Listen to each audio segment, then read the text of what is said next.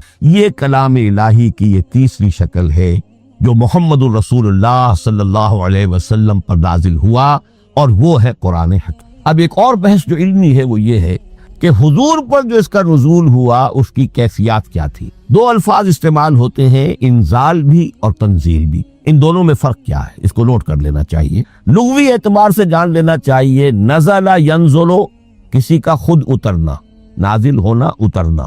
انزل ینزل، دفعتاً اتار دینا، کسی اور نے کسی شے کو دفعتاً نیچے اتار دی۔ یہی مفہوم نزلہ کے ساتھ بے لگ جائے تو آ جاتا ہے، با کے ساتھ نزلہ بہی، یہ اتارنے کے مفہوم میں آئے گا۔ لفظی ترجمہ یہ بھی کر سکتے وہ اترا اس شے کے ساتھ، نزل بہ الروح الامین، اس کو لے کر نازل ہوا خود روح الامین فرشتہ علی قلب کا، اے محمد صلی اللہ علیہ وسلم آپ کے قلب مبارک۔ تو نزلہ بے اور انزال اس کے معنی ایک ہی ہے، لیکن اگلا لفظ ہے تنزیل، نزل ینزل تنزیلا، اس کے معنی رفتہ رفتہ، تدریجاً، نجمن نجمن، تھوڑا تھوڑا کر کے، وقفے وقفے سے اتارنا۔ جیسے عربی میں اعلام کہیں گے، کسی کو کچھ بتا دینا، باخبر کر دینا، مطلع کر دینا، بھائی مطلع کر دیا میں نے، اب تم جانو تمہارا کام، یہ اعلام کہلائے گا۔ تعلیم کسے کہتے ہیں؟